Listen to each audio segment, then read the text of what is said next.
Hey guys, I'm here. Welcome back for episode 6 of season 3 of The Mandalorian. Last episode had the pirate Gorian Shard return to Navarro to really just kind of press on Greef, forcing his hand to reach out to the New Republic for help. Carson Teva answered the call. He talked to Zeb, and it blew all of our minds. He takes us to the Republic. They deny the call. So what does he do? He reaches out to the next best thing, and that is the Mandalorian covert. Thanks to his good old friend, our little astromech that Din has been toting around, that he used to be partnered with back in the Rebellion, getting them involved, you know, and the covert stepping into the light with the promise of a land that they can call their own, where their people can finally thrive, taking up, you know, Greef's offer to Din about a plot of land and expanding that to the entire covert, bringing the Mandalorians into the light. And then when Carson is on the way out, finds a derelict ship just hanging out, blasted open. Turns out that was the one that was transporting Gideon, and it was attacked. Gideon is now gone, the crew dead, and a shard of Beskar implanted in its hull. What does that mean? Who did it? Who knows? We'll have to wait and find out. Guys, with that all said, let's go ahead and hop in. If you want to see the full-length reaction, you check it out over on Patreon, or if you're on a member channel, it gets you access as well. It is in watch-along format, so you will need your own footage to sync up the time codes to reaction the entire episode. Get the same thing for all the other shows and movies that we cover here on the channel. You also get to suggest and vote on what movies to react to each month. We got monthly Q&As, behind-the-scenes footage, to try to make it worth your while, since you're going to support the channel, guys. If you enjoy this reaction, I'd really appreciate it if you leave a like, drop a comment, subscribe if you're not already, and stay tuned for more as we dive into more Mandalorian. That all said and out of the way, guys, let's hop into episode 6. Here we go.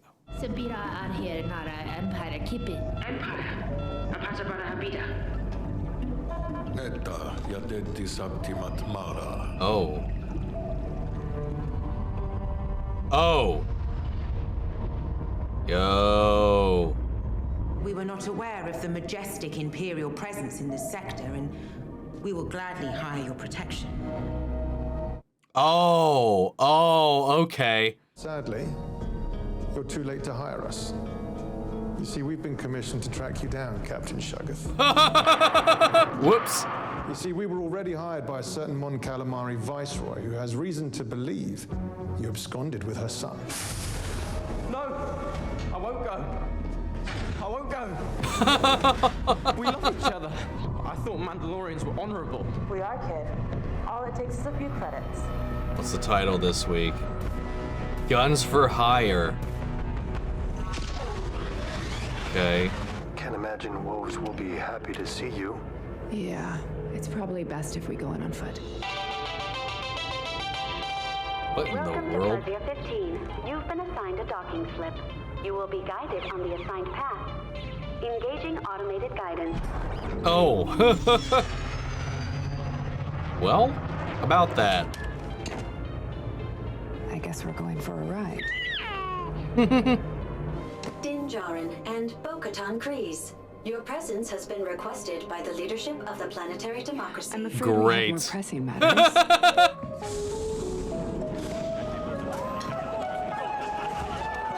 Join us! Come! No way. No way. Oh my God! It's Jack Black! Jack Black is in Star Wars! What the hell? Let's address the bantha in the room. I was once... Oh. Is that Lizzo too? What in the world? You were Imperial? He was. My husband came here as part of his rehabilitation. He oversaw the rebuilding of this planet, and we fell in love. Oh my God. Could I perhaps hold the baby, please? He doesn't take kindly to strangers. But he will to food. Oh my God. I'd like to speak to these privateers. That can be arranged. There's just one condition. What?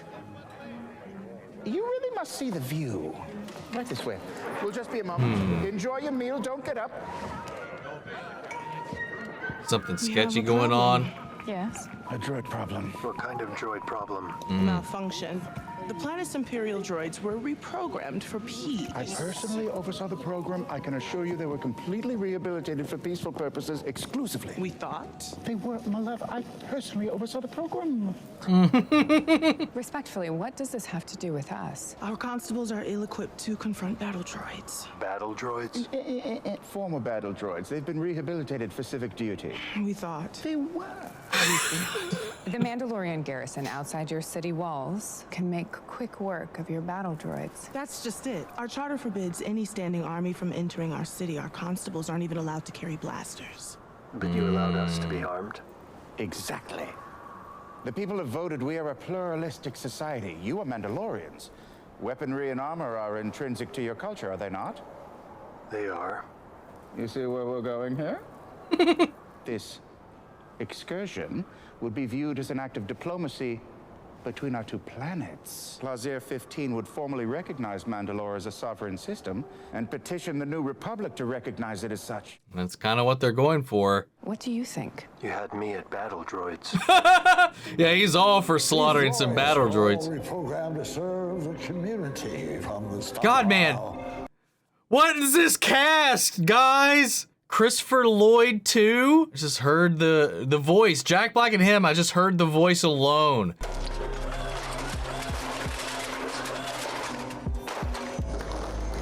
And then others. Dude. This is just a small collection of malfunctions that our security cameras caught.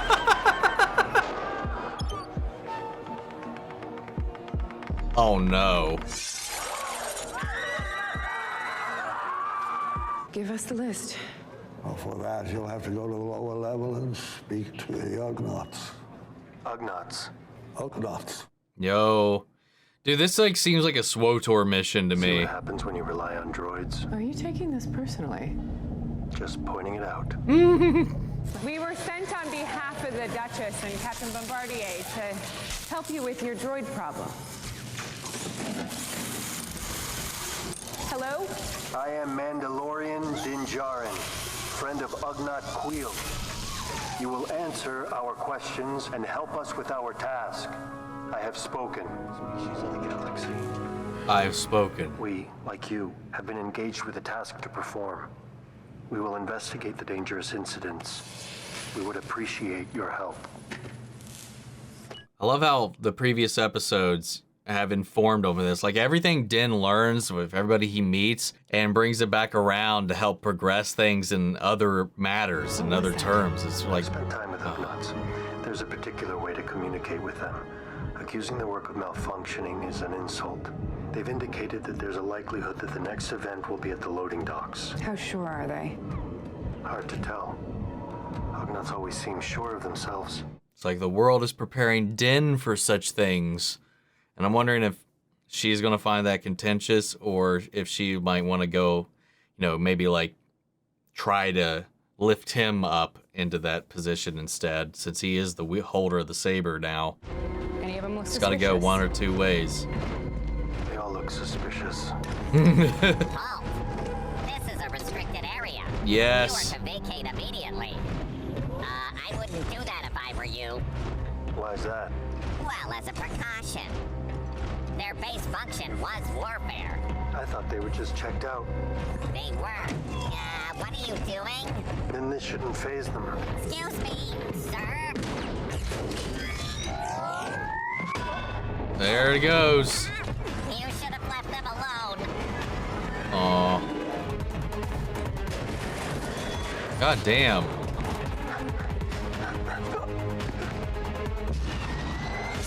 Seemed like a waste of fuel. Oh God!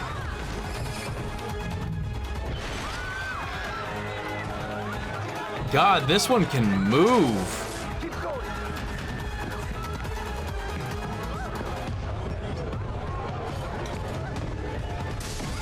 Yo!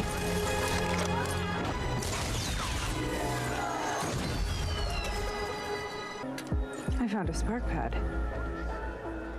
What's it say? The resistor.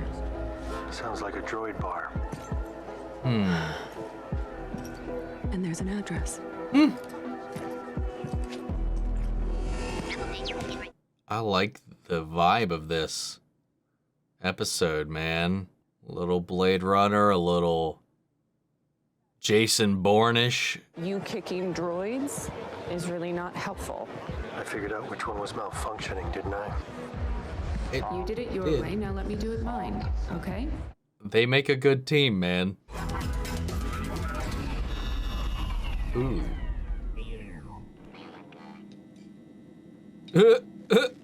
Can I help you? Ooh. That depends. That spark pad was found on a rogue battle droid. We give out lots of spark pads. What are you getting at? There has been a string of malfunctions that all point to this oil can. You can check my registry. We are in full compliance with planetary biological. If you don't start answering questions, I'll yank your memory circuit and dissect it back at the lab. Nobody leaves. A word. Stay where I can see you. He's to put his prejudices aside here. What are you doing? You're wasting your time. You can't reason with droids. Their behavior's programmed. All they do is reason. They're also programmed not to harm organics. How's that going? Just because the malfunctioning droids happen to visit here doesn't mean that this one is in on it. Aww. I want to help. There are concerns among my customers that we will be replaced. Some droids on Plazir date back to the Separatists. The New Republic would send them to scrap, but here on Plazir they are given a second chance. Well, these catastrophes don't help your argument. Exactly. That's why we need your help. We don't Aww. want to be replaced. We still have a lot to contribute. Organics created us. It's the least we can do.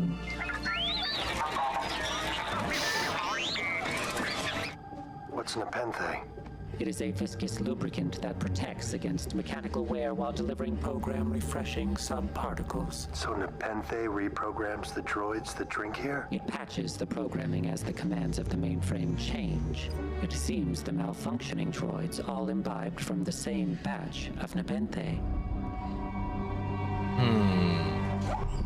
So somebody's been tampering with it. The particles are definitely present. What are the chances that they're still active? Oh. Oh! That looked like a clean sweep right there. He didn't seem to struggle that much with it. They're actually nanodroids. How did nanodroids get into the Nepenthe? What's that? The striations? Just an aberration in the metal. No. It's writing. Rotate the perspective. What? It's a chain code. If it has a chain code, then we should be able to determine its point of origin. In theory. I love this like CSI like little investigation we've stumbled upon. The chain title says it didn't arrive on Plazir through droid acquisitions. How strange. How did it arrive? They were requisitioned by the security office. Is that unusual? It's illegal. There's no record of this transaction on the government registry. These droids were ordered by an individual. Is there a name? Our head of security. Commissioner. That's who I was actually gonna say. Based on his attitude about how people have been living or whatever, it seems like he might have motive. You're coming with us. Everyone freeze! If I trigger this failsafe, it will convert the planet's docile workforce back into battle droids and unleash them upon the unsuspecting citizens of Plazir.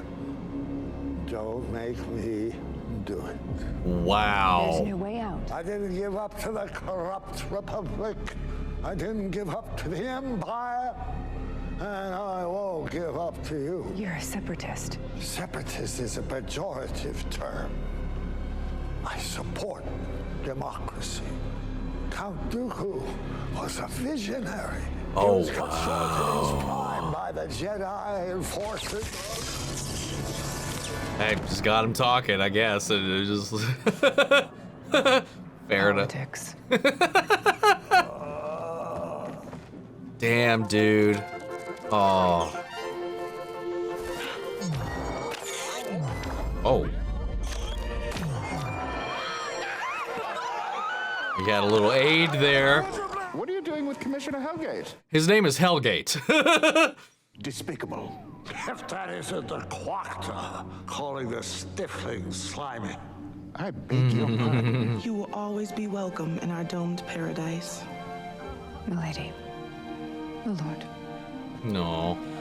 And to this little one, I grant knighthood. You might not be a Jedi Knight, but you are a knight here.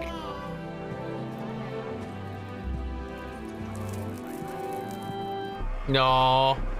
Have you come back to join the mercenaries? I've come to reclaim my fleet. It's no longer your fleet. Then I challenge you. One warrior to another. Do you accept my challenge? I do.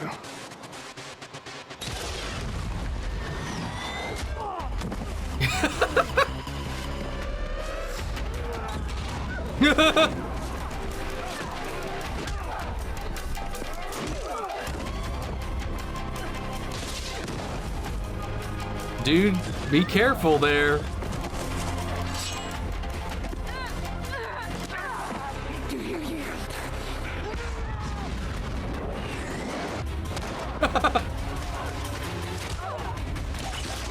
Oh, whoa.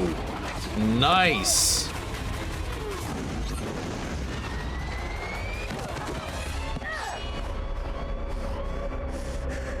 Do you yield?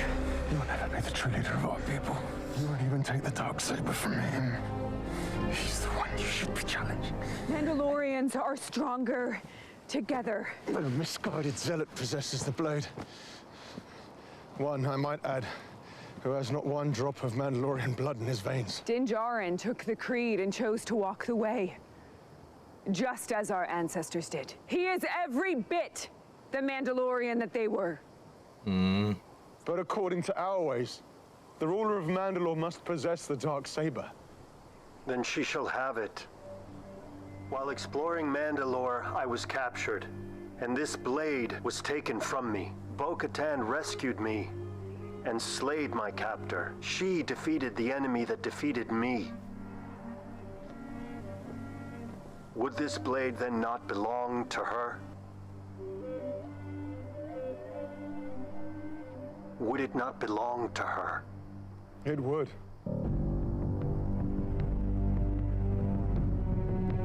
That's how it worked before. I return this blade to its rightful owner. Wow.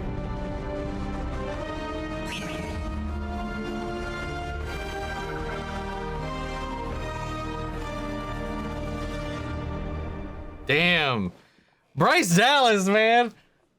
Always slaying it with these episodes. God. This was such a good one. Again, I already know, like, some people are not going to be happy with this. I mean, I figured it was always going to be heady this way. I just never, I don't know. I guess, like, part of me was like, maybe Din one day will be Mandalore, but I don't feel like that's just in his, I don't know.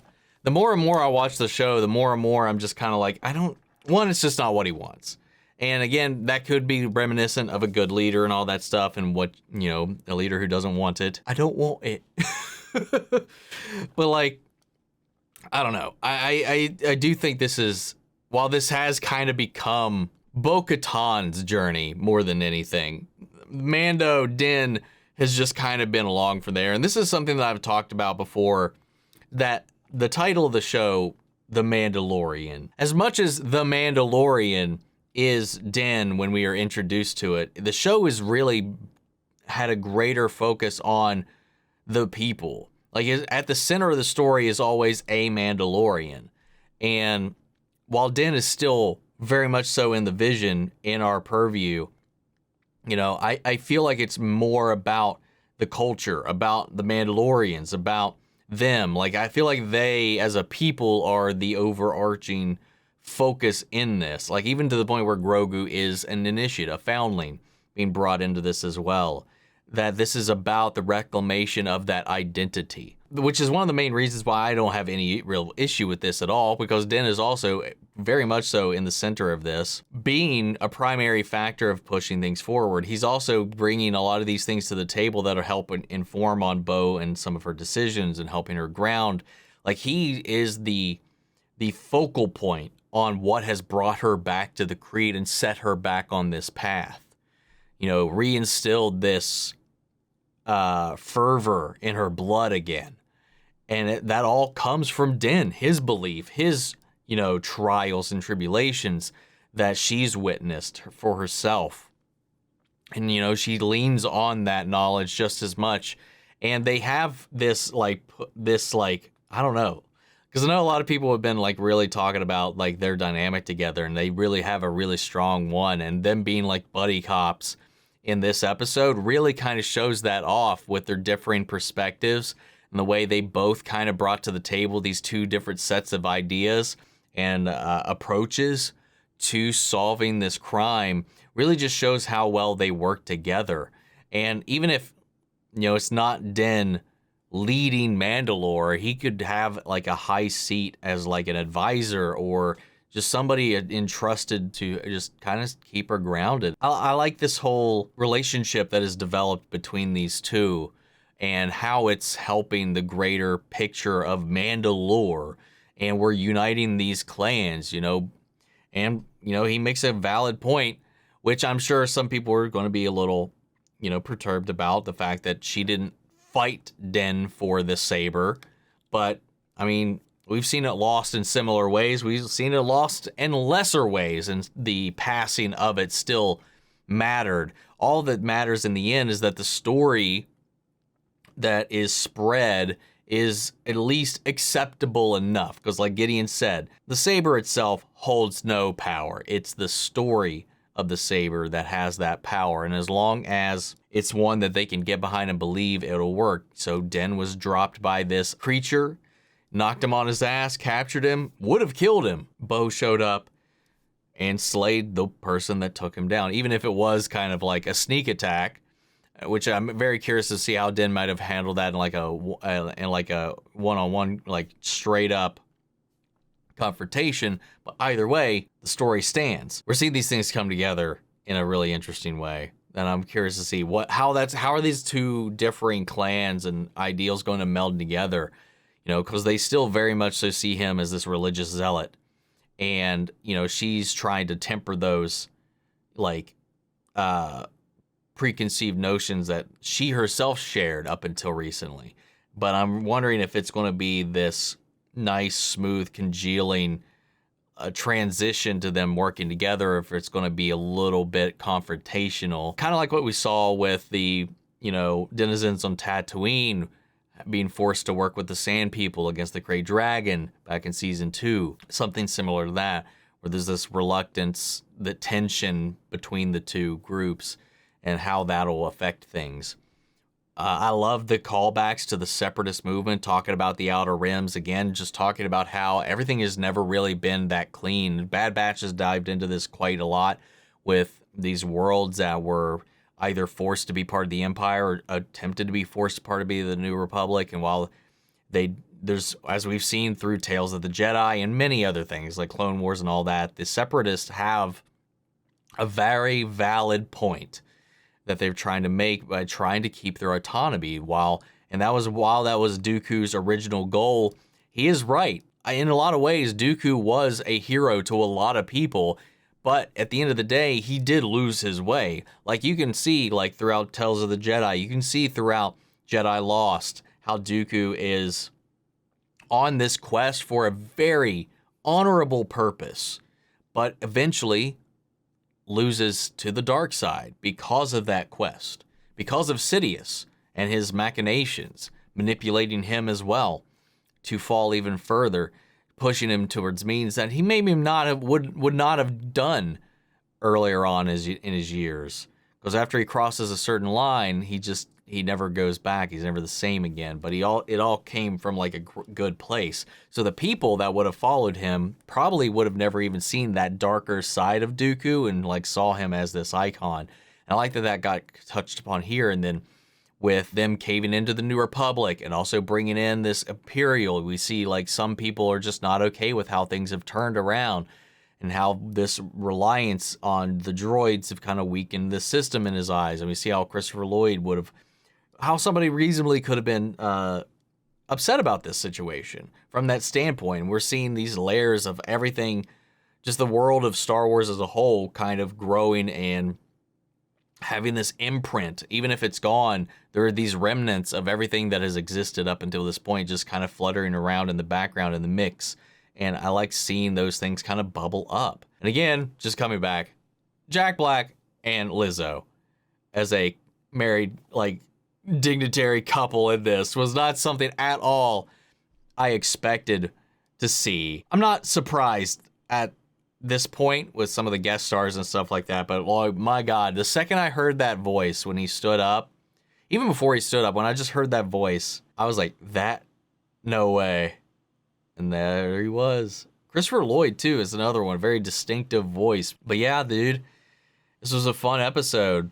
Again, really solid, great world building, refreshing, varied location and setup and people that we get to kind of see. That's why I love this globe-trotting nature of The Mandalorian, the Clone Wars, and Rebels. Something Dave Filoni really loves to get into the mix of is showing these different worlds and how all these complicated machinations in the greater scheme of things that we focused mainly on from a very surface level standpoint in the films, we get to kind of peel back the layers and dive deeper into those ramifications when we actually get to the ground level with the people and stuff like this. And I just really love that element of it. I'm excited to see where this goes. We only have 2 episodes left of the season. Next week's the penultimate, and then we have the finale. And we've got at least this group of Mandalorians back together. We still don't know if any Mandalorians actually attack Gideon's ship, or it very well could be Thrawn, because like we saw in the episode